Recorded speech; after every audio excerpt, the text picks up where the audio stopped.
Sorry for the missing interview last week. Everybody had the crud, and so it was what it was. But we're back. Brent is back from his break / everything else he fucking does. Yes, I am back, people. Brace yourself. Lube up and brace yourselves. Maybe do some stretches. It's about to be on. Well, I miss talking to you. We've talked a little, but not like we usually do. So you do too much, bro. What do you mean I do? You do too much. You are all over the place. You don't know what rest means. Yeah. You need to sleep or you'll die. And you're gone. You're frozen and you're gone. Hey, sorry, I don't know what happened. It's like it just shut down all of a sudden.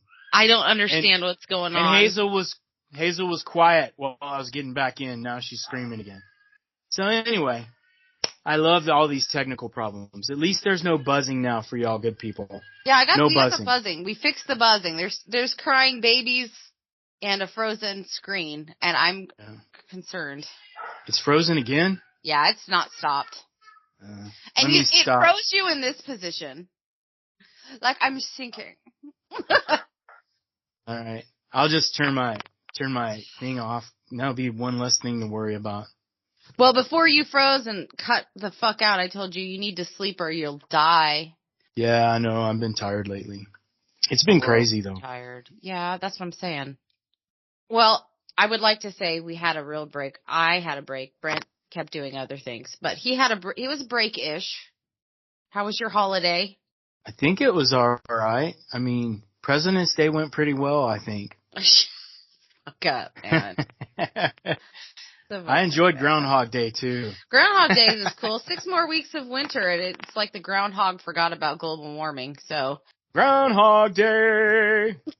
Hey, me and my daughter just watched that movie last night. I was like, you've never seen this. You should watch this. I love that. That's like one of my favorite shows. And I'm excited for us. We are booked up, bro. We're booked all the way through April. Yeah, and I got another one that I'm trying to secure. It's not a big name like on all the other ones, but. Well, most of the ones I booked haven't been big names at all. But yeah, I booked our last spot in April last night. Did you want to talk about who we're inviting, or did you want to do that at the end? Who we're inviting? Well, who's going to be on the podcast? Right now? Yeah, either now or at the end. Who are we talking to today? You go ahead, Brent. Hey, guys. I know you're wondering. They never said who the hell they're talking to. Could you do that with less sarcasm to make my editing easier? I know that's fucking hard for you. I don't know what not sarcasm is. But anyway, so guys, thanks for showing up today. We will be interviewing Nico of Saeva. So we're very excited to speak with him. We spoke with him probably a little over a year ago. And have you heard their new stuff? Oh my gosh. I'm really excited. I have a bunch of notes. I have a bunch of things to ask. Okay, that's great. Just as long as we keep it under an hour. That did not sound unsarcastic. You're right. That's awesome. I'm so excited. I can't not sound sarcastic. Yeah, and then you're telling me not to. That's just unfair. It's right. You know what? I can own when I'm wrong. And I was wrong. Even that sounded sarcastic, so. It did. I think you need help. Yes. There's no medication for this. You know what the funniest thing to me is? Is all your stuff on the calendar shows up on my calendar. Why is that? I keep trying to take that off. But it's like it keeps putting the calendars together. Oh, so funny. And now I have my work stuff on there. I'm sure that's fucking. What else is on there? Wait, hold up. What else is on there? Your girly appointments, where they I don't have a girly appointment on there. You did though. This one was a few months back. Oh, fucking wasn't. Yeah, it was. It was like in the fall or something. I think I would have remembered if I had that doctor's appointment, because it would be the first time somebody touched me since July. Do we want to go into that? We don't. Neither did they. Okay, so. Oh God, I'm going to hell. Did you hear how I said, do you want to go into that? And did you hear how I said they didn't even want to go into that? I know. I know. See, we're ding, ding, ding, ding, ding. We're won. Right back where we started. Oh, I'm glad we found the lowest level and got there so quickly. Yeah, that's just how you and I roll. I think there are other people out there just like us that roll with us, but not directly in the same vehicle with us. But they're there.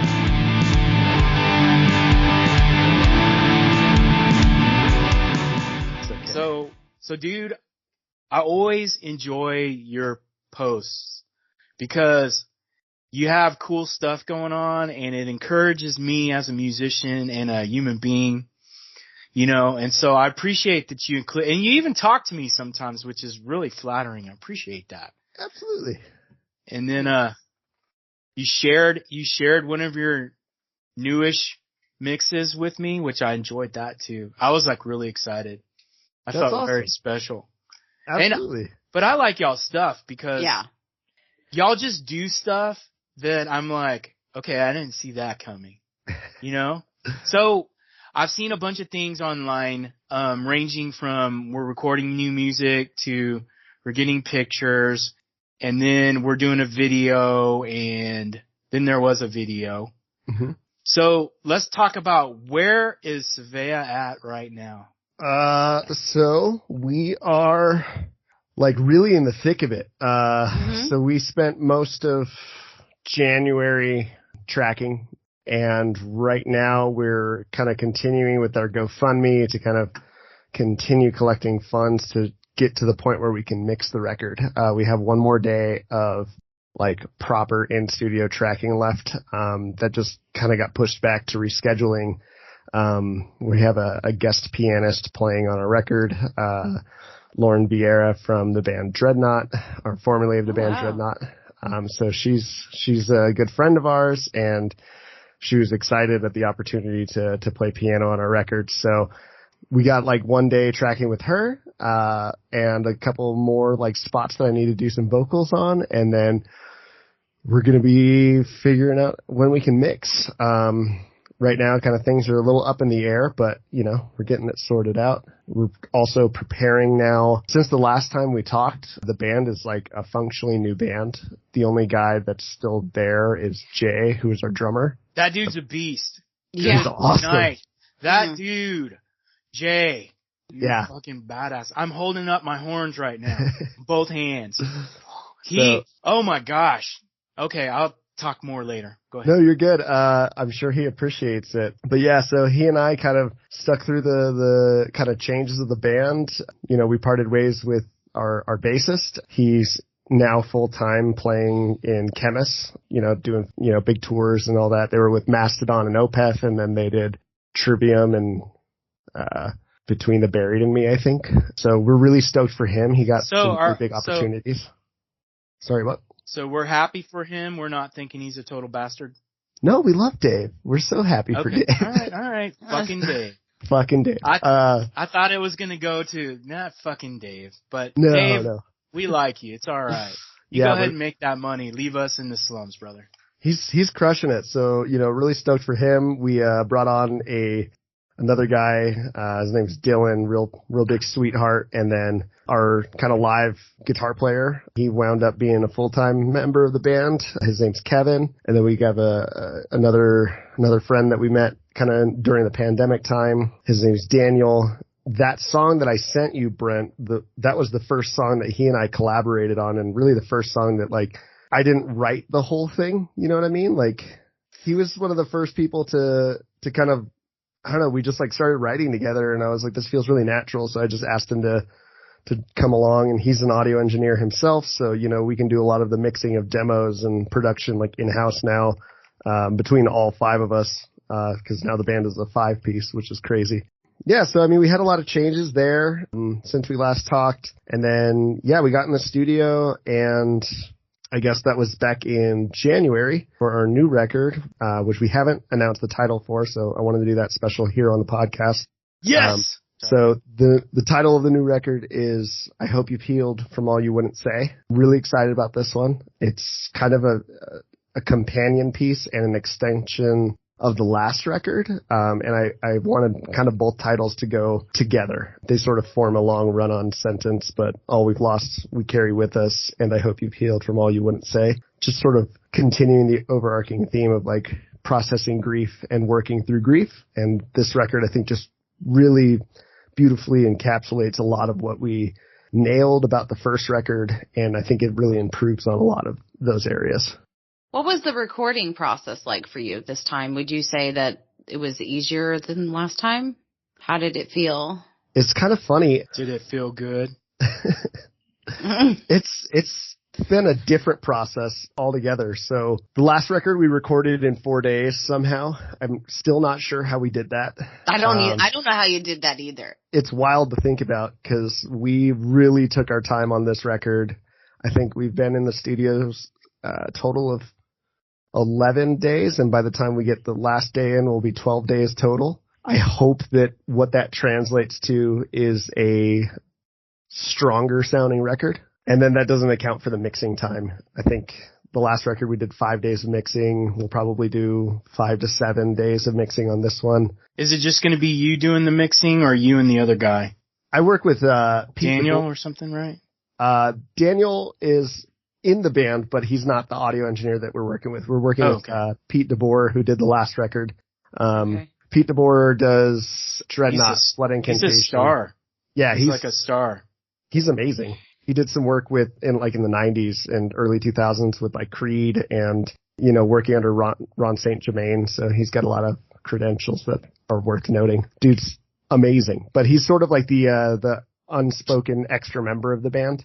I really wanted to like let him have some kind of production role, but every step of the way on this record has been kind of challenging. I think we met last February. Pete and I had dinner and talked about making the record. And then I was like, yeah, I think I got enough music. And then it turned out I had more than enough music written. And then we had dinner. We started talking dates. And then he calls me out of the blue and he's like, hey, Nico, I'm moving to the East Coast. So like, we're not going to be able to record here in Denver. And so I was like, okay, well, what does that mean? Basically meant that we would have to fly out to Vermont if we wanted to record with him. Oh shit. And then, so he told me that. I was like, okay, so the record's going to be postponed like another year because this isn't going to just like happen overnight. So I ended up scrapping like half of this record because I was like, it's just, if I have all this extra time, I should utilize it. I didn't like a bunch of the songs. They all kind of felt, I don't know, they didn't feel as strong as I'd like them to. I just have high standards, I suppose. Did you want to show like growth from the last album to this album? Because it seemed like you had a big bump as far as your production value in the last one. And that's kind of what happened with me. I was like, okay, I need to write good songs. Oh, my songs sound like shit. Oh, I need to get the production up. So then I concentrated on the production. And now I'm concentrating on both the music and the production. Because it's like you figure out where your weaknesses is, right? Totally. I think you hit the nail on the head. It was a lot of that. I felt that there was a lot of stuff that, when I was coming into the first drafts of this next record that just felt kind of weak, and I knew that we could do better. The production's there. Pete's amazing. So I was like, we need to write something stronger. And I think that it made more sense to continue in the trend of like, taking stuff kind of out of left field. I think, if I learned anything about the last record, taking the risks kind of paid off the most. So, the songs that, I sang cleanly on, those were kind of a hit. Everybody loved the sax. I didn't bring the sax back because I thought it would be lame to kind of copy or do the same thing twice. But I loved how taking those risks really paid off, and I wanted to take another risk on this record. So we just concentrated really on like writing these songs and writing songs. Not to say that everything that we did on our last record wasn't that, but I think I've found this beautiful balance between like heavy metal or like extreme metal and like most kind of traditional pop rock function that doesn't come across as like super contrived or like radio friendly, I suppose. It's very honest and sincere still. Y'all guys still sound, the tracks I listen to, y'all guys still sound metal. Yeah. I wouldn't say extreme metal because y'all are older and y'all could break a hip or something, but definitely metal. Yeah, sorry, a little rambling there, but it just, there was a big growth process, and I think it's paying off in all the ways that I'd really hoped that it would. I was a little nervous, but I was nervous making the last record, and I think if I'm nervous, then I'm probably doing something right. Yeah, if it makes you scared, makes your butt pucker, it could be a good thing. Yeah, absolutely. So how do you feel about being a 5-piece? How was that feeling? A little overwhelming? Yeah, absolutely. I think the scariest part, I think going from having a lot more immediate control of having things in my hands, literally, playing guitar on stage, and like just trusting that I found, 2 guitar players who are far better guitar players than me to play the music, And you can dress pretty and do the splits like David Lee Roth and stuff like that, right? Well, and that's kind of the funny part is like I've had to embrace being like the front person of the band. I can't hide behind like playing my guitar literally. Like I have to engage with the audience and I have to sing, and not that we have played live, in the last 2 or 3 years. Although we will be playing our very first show. But yeah, so I have to actually be the front person now. So it's exciting. So what does that look like? You being the front person? I just have to be up front and have to present myself. It's not that it's nothing more exciting than a typical front person, but it's a lot of lessons from the past decade plus of playing live music that like, okay, now that I don't have a guitar in my hand doesn't mean that I can't be engaged. I can still perform, and it's a lot of, I don't know, it's not acrobatics for sure, but it's definitely a lot of performance. It's definitely no David Lee Roth, but there's definitely some theatrics involved. So you don't have a guitar at all? Yeah, I'm not playing live. I'm not playing anything. I'm just singing. You got some serious big balls. Good Lord. Kind of terrifying. I know. It's hard to sing in front of people without an instrument in front of you. Like sometimes singers catch shit. Oh, well, you're not playing even if you wrote it. And it's like, oh, I'm sorry. I just threw up 3 times backstage. Like I can't hide behind nothing. I can literally try to hide behind another person, but that's it. Yeah. If I fuck up, it is obviously me. Totally. And being the lead is just stressful in general for so many different reasons. Absolutely. There's a lot. There are so many different things you have to watch out for. And you have to be reading the crowd the whole time, too. Because you want them to have fun, but you don't want anyone to die, Totally. Yeah, that's important. That's important. Especially yourself. Right, yeah, you can't. That's funny that you... It's funny that you say that because this last summer went to Chicago to Riot Fest, and granted, I was really just there to see 9 Inch Nails, but we caught. I'm jealous. Sorry. Go ahead. But we caught My Chemical Romance's set, which was a lot of fun actually, and more so than fun, it was just kind of sweet the way that they stopped between every song and made everybody take a step back so that we didn't run into any issues of people getting crushed in the front. That's important. Yeah, I was, I haven't been to a show, granted, in years because of the pandemic, but to see something like that and, after the, I don't know, what was that Travis Astro World thing? After that whole issue. It's horrible. Well, and ribs against those metal bars, that fucking hurts. Absolutely. It's my first terrible. mosh pit, I cracked 3 ribs. Oh, awful. It was awful. Let's talk about Low, which is the one I like the most. I really, really like the intro of this song. Tell us about that song. I'm just really excited that that's kind of getting the attention that I guess I had initially hoped that it would. It's one of my favorites on the last record. I think that was one of the first times we took that kind of big risk moment where, during the songwriting process, I was like, what if I wrote a chorus or a hook, right? Like, yeah, I was going to say.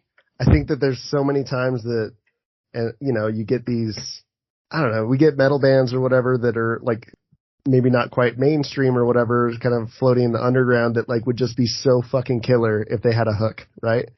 And I was like, let's try it. Let's write a hook. And I think I remember recording that in my office, like right where I'm sitting here. And I think for weeks trying to nail the vocal delivery on that. I'm like, how do I sing this? And eventually that version of that came out sort of on accident. And I was like, cool, that's what I got to keep doing. And I don't know, it's a cool one. I love that song. There's cool little time signature changes that are really hard to notice if you're not paying attention. You know, I noticed. I knew Brent would know. I heard it. I know what minute, what second. I actually wrote some times down. That's awesome. But so, you know, it's just that. And like, we got to, back in, I think October, November, got to record a music video for it. And then that was really exciting. Was that your first music video? That's our first music video. Ooh, how did that feel? Was that fucking weird? It was cool. It was a little more rushed than I would have liked. Like, I really wish that we had more time. I think we had maybe a total of like 2.5 to 3 hours to record that video, which, oh my God, seems like a lot of time, but it's really not. No, it's not.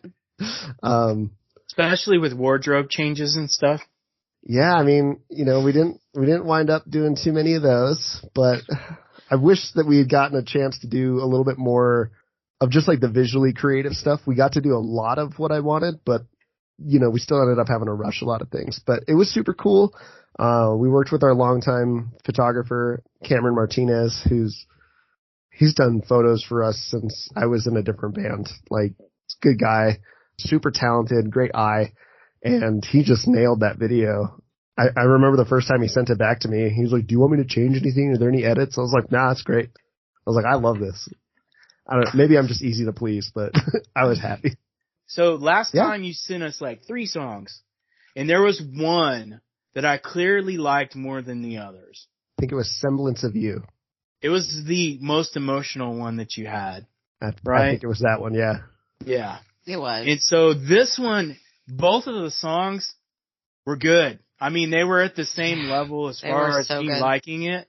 Because I was really expecting to like one more than the other, because that's normally what happens. But then after I got done listening and rewinding and going through my notes and scratching out notes, and then I was like, I don't know which one I like more than the other, because there's a bunch of different techniques used in both of them. You know, from vocal techniques to recording techniques. There are a bunch of different things going on in each one, so it was really hard to pick. Even outside of your music, there's so much stuff going on at one time. And so you have to really stop and listen. What were y'all tuned at on that one? Low? Low. Actually, both songs are tuned to D standard, so just one step down. Cool. I knew it was dropped. I just didn't know how far it was dropped. I liked the breakdown at 158. I thought that was nice. Your vocals, 229. Are you doing your backing vocals too? Mm-hmm. You did a good job. I mean, and this time I think you listened to me when I said turn the fuck up, because I could actually hear your vocals. Was it because of me that you did that? You were like in the studio, damn it, Brent wants this, I better do it. I'm pretty sure that song was finished and finalized and recorded before we had our first interview. Really? Yeah. All right. Well, haha, Brent. Just suck it, both of y'all. The double picking style that y'all have is pretty cool. And then the funniest part of it, I mean, not that it's a funny song, but yeah. I was sitting there listening to it, and you were like really pushing your distortion at that point, and I heard, don't be afraid. And I was like, man, if I was a 7-year-old, I'd be terrified listening to this song. That's adorable. Because I love that. Really, I think you pushed your vocal distortion even harder this time than you did on the other songs I heard. Did you lose your voice at all? No, I don't think so. I haven't really lost. I think the last time I lost my voice was just tracking demos, maybe a couple months ago. But I usually don't lose my voice. I mean, it's a technique thing, so it's pretty comfortable. Yeah. Yeah, been doing it for years now. To sing with razor blades in your mouth, that's apparently. You're gonna have to teach some of us how to do that. Yeah, you need to start classes, because that's just sick. Well, but that is another way to sing, though, because if you don't sing if you're yelling and pushing yourself, and you don't do it carefully, you can fuck your shit up. Oh yeah, absolutely. I mean, you can damage your voice by like traditionally singing and just doing it wrong. So yeah, I think I've hurt my voice more over the last 2 years because I've been in voice lessons, like fucking up like traditional singing styles and like trying to push harder than I could actually go than I have with screaming.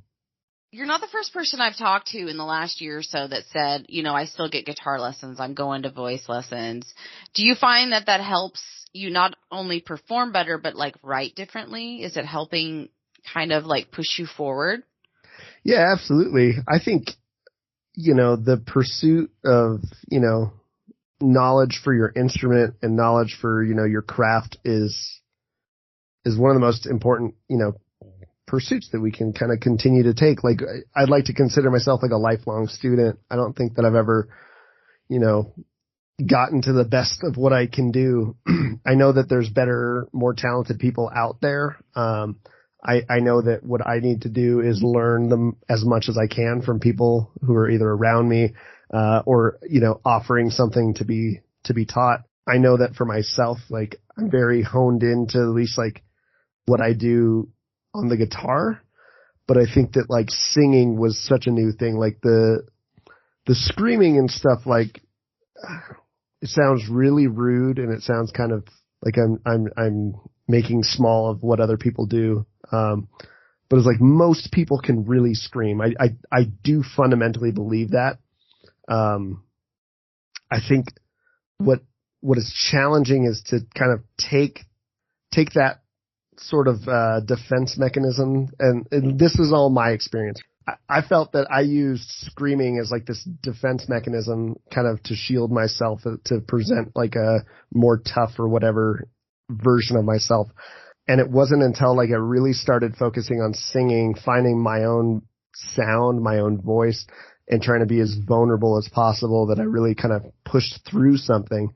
And my voice teacher really helps me with that. And I think that honestly, that kind of vulnerability, meeting anything with that kind of vulnerability is sort of the key to getting better at stuff. And that's kind of where I've been existing in the last handful of years.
So let's talk about that second song. Let's talk about Ash. Yes, let's do. So, I love the harmonics at the intro. Mm-hmm. How many people, was it just one guitarist playing harmonics, or was it multiple guitarists playing the harmonics at the beginning? So Ash, the demo version that you have is all my production, and I think it was mixed by Daniel. I played every guitar on there. So it's one guitar doing those harmonics, and then there's a second guitar doing the kind of staccato delay thing. And then there's the rhythm guitars that come in. I think like any given time, that song has usually about like 4 guitars at any given time. It's a busy song. Why not 5? You're almost there. I think the outro does have 5. There you go. That's what I'm talking. You know what my 5 favorite? or 6, yeah. You know what my favorite vocal part was? What's that? Is whenever you go, rah! That, cause I was ready for it. I like, it's gonna come any point. But that was a good scream. I liked it. And then you had clean vocals over your screams too on that one. And I thought that was really cool. Right? A little bit, yeah. Did you bust a testicle reaching those higher notes? That's what we all want to know. No. Both God, testicles still tight, happy dude. and intact. Congratulations. Yeah. That was cool. Cause I wasn't expecting the higher part, cause you sing distorted a lot. Right. More so, at least in the past, than anything else. And you sang real pretty above your scream for a while, a significant amount of time, in my opinion. So that sounded really cool. And then the riff at 148 was so cool. It reminded me of like old Iron Maiden. Oh, that's cool. I love that. So it was like the song popped in my head earlier, but you know how they have those dual guitar solos and they're like really staccato and stuff? Yeah. You can hear like the space between each note. That's kind of what that reminded me of. And I was like, wow, that sounds really cool. That's awesome.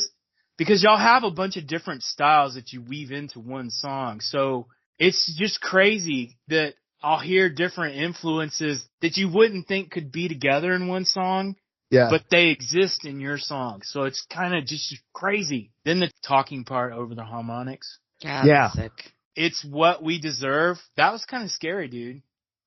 Yeah. So that's kind of, that's my favorite part, from that demo. So the lyrics kind of thematically are about, or kind of based on like some dialogue from the video game Silent Hill 2. There's a character, Angela, and she kind of constantly refers to like her world as like being on fire. And at the end of the game, there's this really tragic moment. Near the end of the game, there's this tragic moment where you see her, you kind of understand why she's there in that place, and she's in a stairwell full of fire. And she's like, oh, you can see the fire too. For me, it's always like this. And so I snagged that line, and that's all over that song.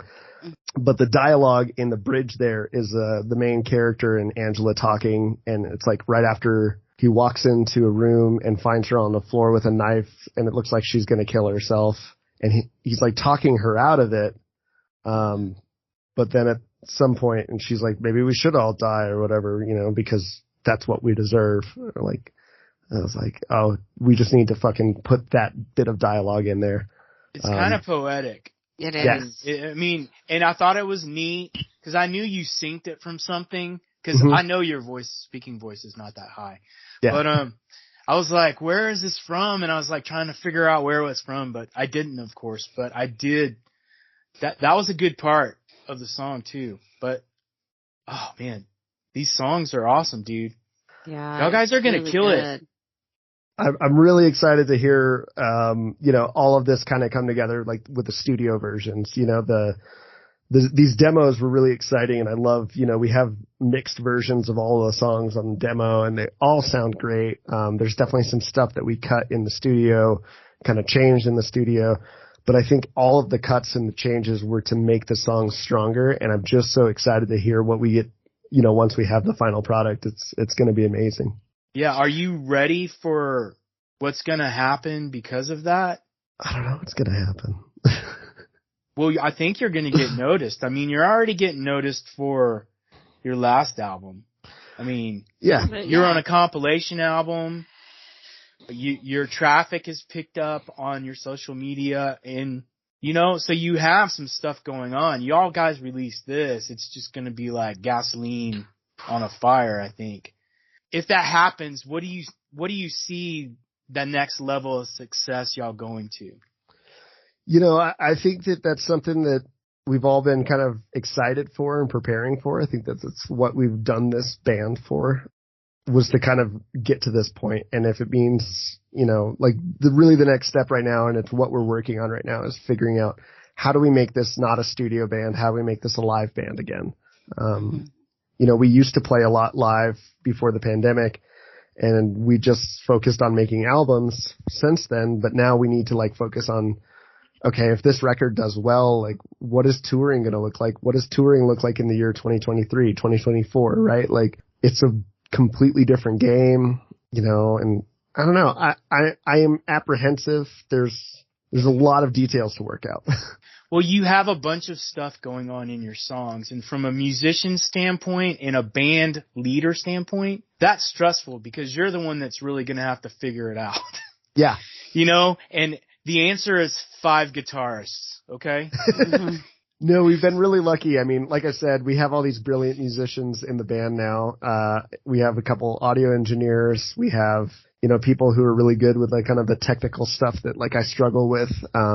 So right now, like we're figuring out like in-ear monitors and how to do backing tracks for things like, we want to be able to do the saxophone live, but we don't have a saxophone player. We don't want to like not have that part. So we're like, oh, are we doing a live guitar solo rendition, right? Are we transposing that to guitar, or are we playing a backtrack? What are we doing? If we're doing a backtrack, are we doing some kind of visual thing to kind of stimulate the audience? There's a lot of factors to kind of consider with how we're handling live now. And I don't know, I'm excited. I'm apprehensive. There's a lot of nerves going on. I'm stoked. I would love for nothing more for this record to kind of get the attention that I think it deserves. And so we're going to work really hard to make sure that it does, try and do a little bit more promotional stuff, try to work with some PR companies or something, kind of get this out there. So that's cool, man. I'm excited. I'm always excited when you share stuff with me that you don't share with everyone else. Yeah. I really like that. And I'm jealous, but that's fine. I shared it with you. I'll share it with you. I sent it to her. No, you fucking didn't. Yeah, I did. Well, maybe you did. Yeah, I did. Look, the last year of I listened to it first by myself to know that I would be the first one to listen to it, and then so that you could say that. Yeah, we do a lot of stuff. The one thing I want to talk about, I think Brent's right. I think that this album is going to get a lot of traction, but how are you going to handle radio play when you have 8-minute songs? Have you made like radio edits? Do you have shorter songs? Like how are you going to handle that? Are you going to like solely rely on like college stations? I'm sorry.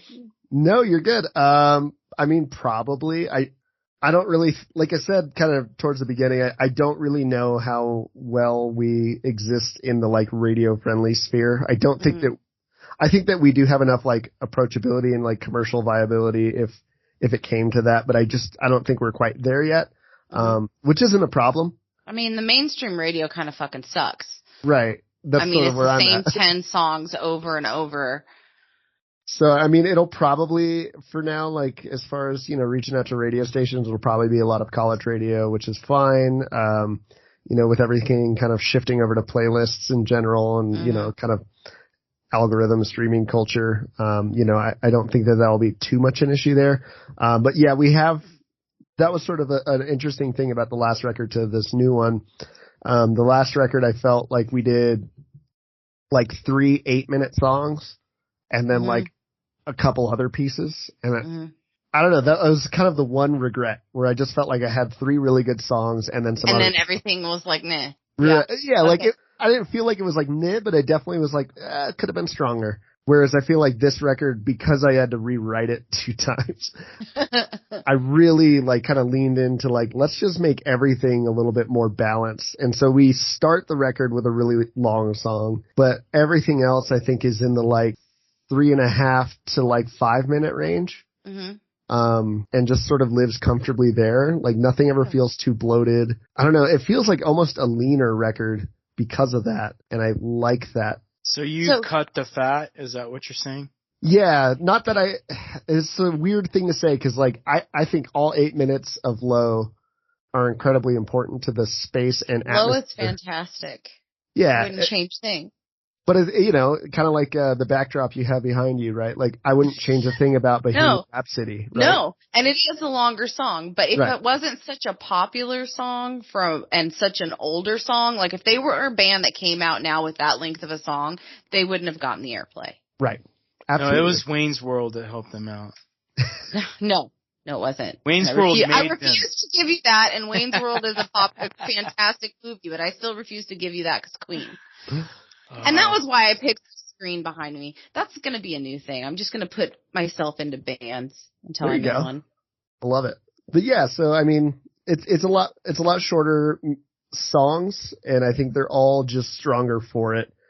And I think it's just reflective of where we grew to as songwriters. I'm proud of that. I'm proud of the songs that we've written. I think, I don't know, they're fucking cool. I wish that I had more to show you right now. Cause Ash is probably the most reminiscent of what our last record sounded like. The rest of it was like, it almost all feels really new.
Would you say, I mean, you rewrote this twice. Right. Would you say the songwriting bit was harder for you this time, or would you just say you were pickier this time? Definitely pickier.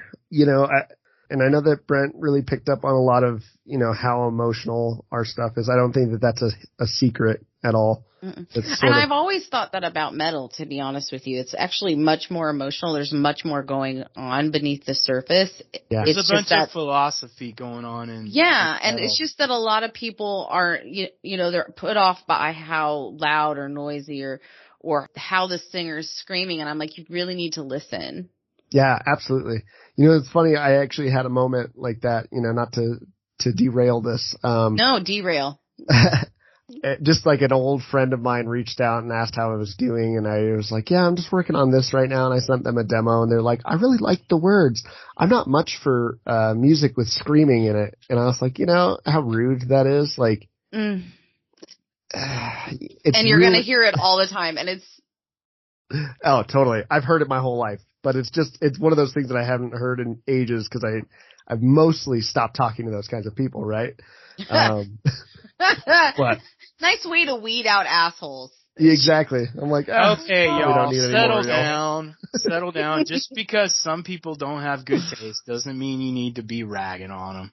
Absolutely. Those people just... I was all like going to get shy for fuck that. They just do the best they can. You should like more than one genre of music. You should listen better. Like, no, I would say that classical music, like, especially in like, and me and Brent have talked about this, especially in like the Beethoven. I can't remember what freaking year that was because it was so long ago. That was the metal of that time. And at that time they were like, what the fuck? And that's sort of what I feel like metal is to this, in this time. Yeah. I mean, at this point, I just like what I'm so focused on and interested in is just hearing interesting music and like honest music. Doesn't even matter the genre at this point. Like, I just want to hear something beautiful and something that moves me. And so being completely put off by one thing, like, oh, I don't like music with screaming in it. I'm like, I don't know. That just like shuts you out of a lot of music, a lot of valuable music for sure. Well, and you're like, I don't like people with stupid opinions. Please don't say that to people. They have to people. Without the screaming, it's not the same song. Right. It's not the same music. It has to exist in that space. I like a bunch of different vocal styles, especially the ones that I cannot do, either because I don't have the vocal strength to do it or it just scares the shit out of me to try to do it with my voice because I'm worried about hurting it. Yeah. I've said it a lot, but all y'all guys that are out there doing experimental stuff like this, or trying to do experimental stuff, trying to go places that maybe other people have gone, but maybe where you haven't gone. This is important. Not only for your personal growth, but for our experience. If you sound the same on every album, we're not going to listen to you. Right. So you evolving and doing all these different things you're doing and reaching for it. Like, I'm really curious about the lead vocalist thing. It kind of panics me, but I'll get over that. Your lead vocalist thing or his? No, his. He's not going to have a guitar. That's terrifying to me. It'll be okay. I promise. But I just think that y'all guys are doing something important. Do not let anyone derail you from doing this. I don't think they will. But, if you ever look around and go, what the fuck am I doing? Give us a call. Because I do it every week. I look around and I go, what the hell am I doing? I'm old. Oh. The honesty in that, Brent. Yeah. I feel that. I have like 6 pieces of music written and I can't find a single fucking lyric. And I'm like, why am I doing this? Why am I doing this? Trust me. I get it.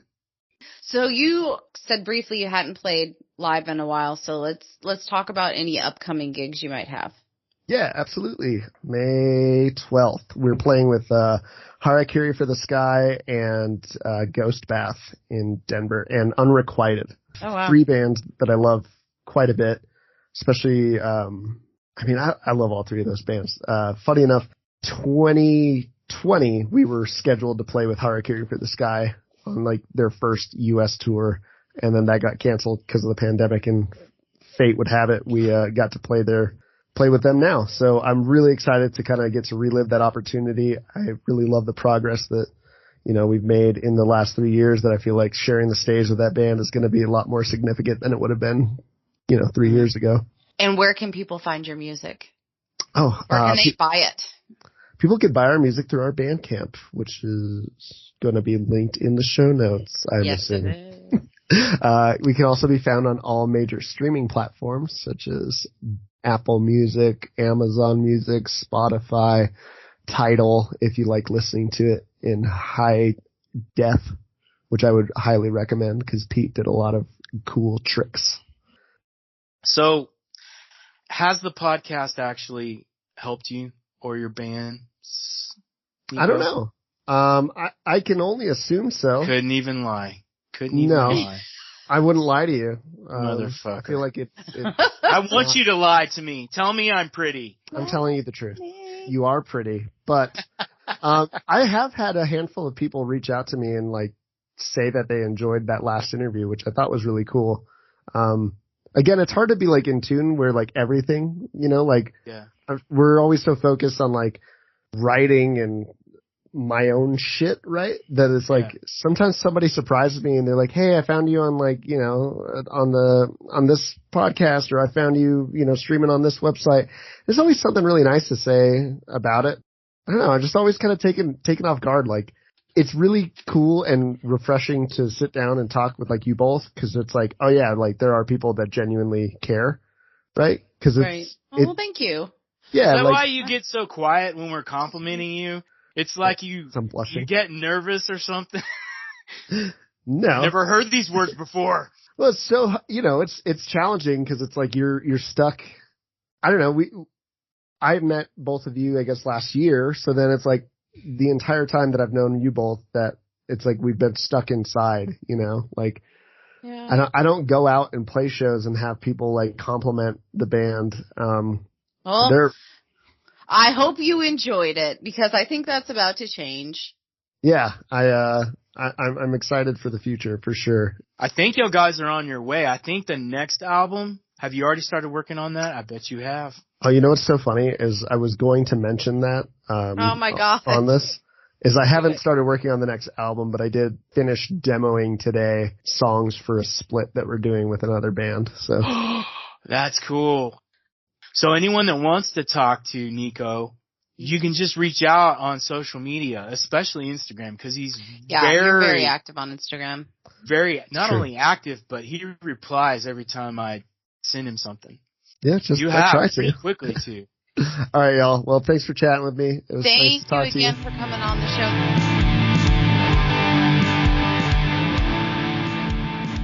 show. Are you an emerging Texas artist looking for a platform to share your talent? Well, you're in luck.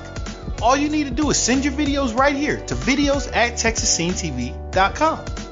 You'll have your shot for your video to be shown to the world right here on the newest, hottest channel for music, Texas Scene TV. Hey everyone, thank you for listening.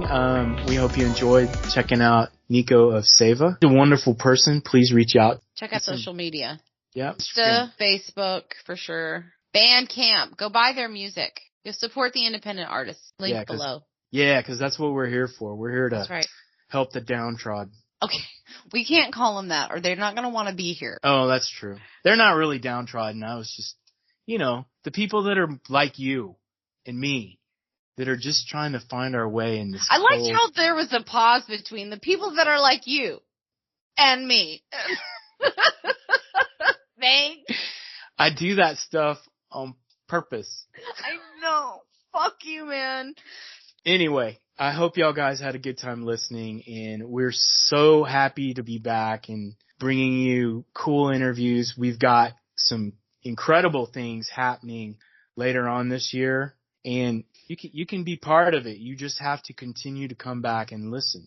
Maybe download, subscribe, do all those little things that make you feel good inside. And you will notice, just on a side note, that we don't have much of a presence on SoundCloud anymore. I'm probably going to be removing us from there. we're everywhere, but I want to make it easier for you guys to find us, and I don't feel like that's a great place. So, make sure you're checking us out. Follow us on Spotify, follow us on YouTube, follow us on Apple Music, Google Music, all the major stuff. And, tell your friends.